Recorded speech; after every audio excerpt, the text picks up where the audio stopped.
I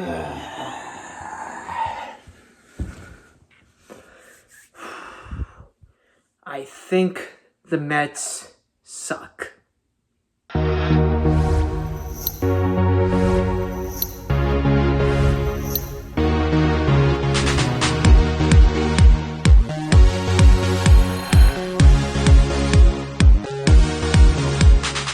Hello everybody, the New York sports fan here, hosted by Josh Byrne, and today we're going to talk about a point in the season that it seems like it happens every year for the New York Mets, and being a Mets fan, it's really just a rite of passage. It's the time of the year where you begin questioning, does this team stink? And the 2023 New York Mets, well, I think they do. I think they do stink. Now, let's look at the facts. The facts are that even though they are currently playing a game right now, they're down 7-1 to objectively the best team in Major League Baseball right now, the Tampa Bay Rays. So chalk that up as a loss. That is 100% a loss. Don't tell me they'll come back. If they come back, I will release another video and I will be doing a dance. But I don't think that's going to be happening.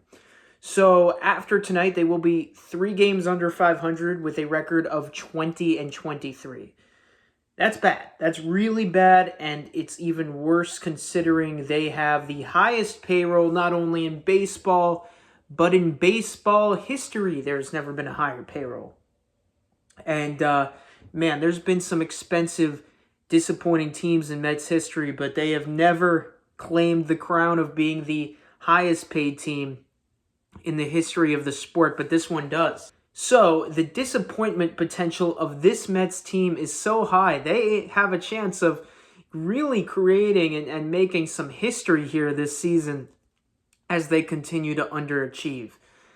But despite all of that, there is obvious reasons for hope, and that's why this is a conversation. The reason why asking ourselves whether the New York Mets do in fact suck is a whole drawn-out conversation is because, as Mets fans, we're cynical. It's who we are. We've seen a lot of bad baseball over the years. We've seen a lot of disappointment, a lot of pain, and sometimes it can be tough to separate the feelings we've had in the past with this franchise versus the reality of the team and where they stand. Now, where they stand right now isn't good, but the reality is they're a quarter of the way through this season. They have almost 75% left to make up.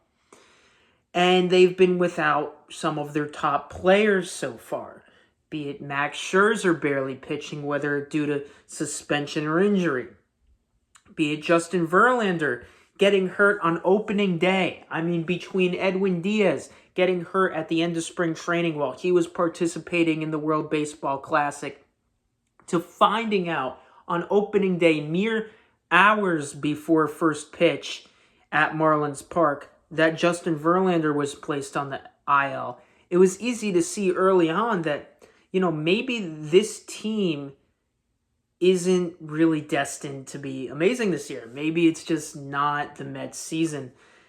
And with the way things have gone since, there hasn't been much to change our minds. They got a little hot after about the 10-game stretch and wound up being 14-7 in their first 21. But after tonight's probable loss, they will fall to 20-23 and 6-16 since that point in time. And why has it happened? That is an extremely important question to ask. The Mets have been so bad recently because their starting pitching is giving them little to no innings, very few innings that are effective, and even when they are effective, it seems like the cap is 5 innings pitched. So you're really getting no innings and no quality innings out of the starting rotation, which is currently made up of Justin Verlander, who pitched really bad tonight, and I'll get to that in a second. Max Scherzer, who's been shaky. Tyler McGill, who's had his moments, but hasn't looked like anything more than a number 5 starter. Joey Lucchesi, pretty much same deal.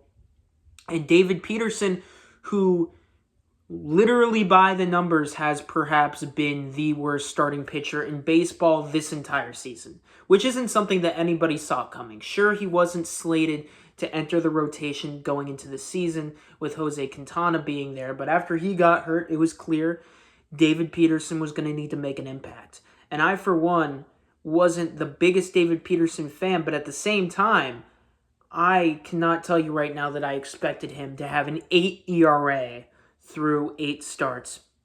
Nobody could have. He's been awful. So that's the biggest reason the Mets have struggled so far. They're starting pitching. The bullpen's been really good. The bullpen, I got to hand it to him. David Robertson's been great. Really has helped ease the pain of losing Edwin Diaz for what looks to be at least the first 80 to 90% of the season if he comes back at all. Brooks Raley has been on and off with injury, but he's done fine when he's been out there. Adam Ottavino, for the most part, has been very good. And then you have the lineup. And the lineup on paper isn't too far off statistically from where they were last season, but they are down in the batting average and balls in play department. And this is a team that, at their best, is going to grind out at bats, is going to make the other pitcher work, and is going to make a lot of good contact and make things happen, putting the ball in play. So when they're putting the ball in play like they are this year, at a similar rate to the way they were last year, but not get the same luck, and have it wind up being a situation where they're hitting the ball and making contact at the same rate, but it's finding gloves on the defensive end at a higher rate. And that's not the only justification for why they've struggled. You've seen stark regressions out of some key players. Starling Marte, he's been healthy almost the entire season, and he's put up an OPS under 600. This is a guy who's supposed to be an all-star level caliber player, and he's been anything but that. His defense also has been shaky in right field. You look at left field, Mark Canha, Tommy Pham. They've both produced sub-700 OPSs. And probably the biggest reason, the Mets' two biggest hitters in their lineup. The two hitters in this lineup who, on paper, have the greatest chance to put the ball over the wall and get this team scoring a lot of runs. Francisco Lindor and Pete Alonso. Neither of those guys has had a great start. They're both looking really good. Alonso was looking really great after the first 4 weeks. But during this 15 to 20 game stretch in which the Mets have severely struggled, you've seen Alonso struggle, and you've seen Lindor struggle too. And I'm not too worried about those guys individually. Like, I think both of them are going to turn it around and have productive years that will probably end up being similar in statistics to the way they performed last season. However, when you're not getting contributions from pretty much anywhere else in the lineup outside of Brett Beatty hitting a home run tonight, Francisco Alvarez has been nice to watch recently, but if you're not getting, star output, significant offensive thump out of any of the places outside of that 2 and 3 hole in the order, then the Mets lineup is doomed. And especially compounded by the fact that almost every night with this dearth of starting pitching they have, putting them behind the 8 ball, it's a recipe for losing. It's why they've been so incapable of putting together stretches of good baseball. They'll win one night and you'll be like, wow, they're really turning the page. And then they'll wind up losing the next two. The fact is, all of this has led to a stretch in which the Mets have not won a series since April 20th, or somewhere around that time frame.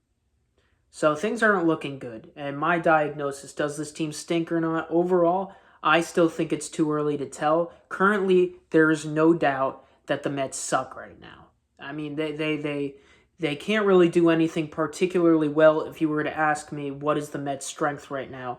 On paper, it should be the starting pitching. But the fact is, the starting pitching is not. It's not a strength. In fact, it is a weakness. It is what's bringing down this team. And with regards to the offense underperforming, you have young players in AAA ready to come up. You have Ronnie Mauricio. You have Mark Vientos, who are doing damage down there. And they could be up and probably will be up sooner rather than later. However, the most concerning aspect of the Mets is that if their starting pitching does not turn around, even though they're getting Carlos Carrasco back soon, even though Quintana will be back in a couple of months. If none of those starters improve the quality of pitching, the Mets do not have any young talent pitching-wise in their farm system that's ready to come up and make a significant impact in the starting rotation. They recently called up left-hander Josh Walker, who had been doing great as a reliever in AAA, but he is a reliever. Hopefully, Josh Walker performs well and he can be a mainstay in the bullpen.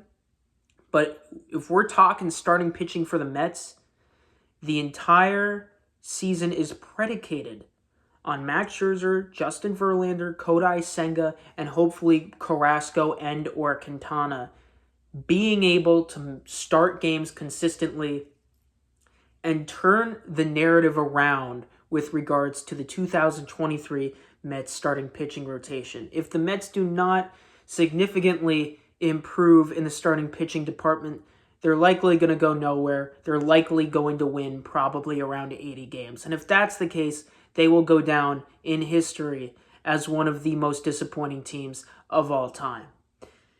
Hopefully they can get some quality performances from their veteran starting pitchers, have those pitchers like Verlander, Scherzer, Quintana live up to what they've done over their entire careers, and the Mets can still make the playoffs. The season is far from over, but there's certainly a possibility that this season could be a disaster and perhaps ultimately result in the Mets being one of, if not the most disappointing teams of all time. But that's just my view. I'm not too worried yet. It's still about a quarter in the season. Let's see what those big guys in the starting rotation do this summer, and then we'll talk about it again. But of course, if you feel differently, if you feel like it's time to wave the white flag and that, we got some old starters and there's no chance that they could turn it around or be healthy, based on what we've seen, that's a valid opinion and attitude to have as well. And please enlighten me on why the Mets will not be improving anytime soon in the starting pitching department, and whether or not they'll be improving in the offensive department. I'd love to hear your takes about the lineup. But of course, as always, stay tuned for more and subscribe to The New York Sports Fan for more content about everything going on in New York sports over the coming weeks and days. And as always, folks, all the love.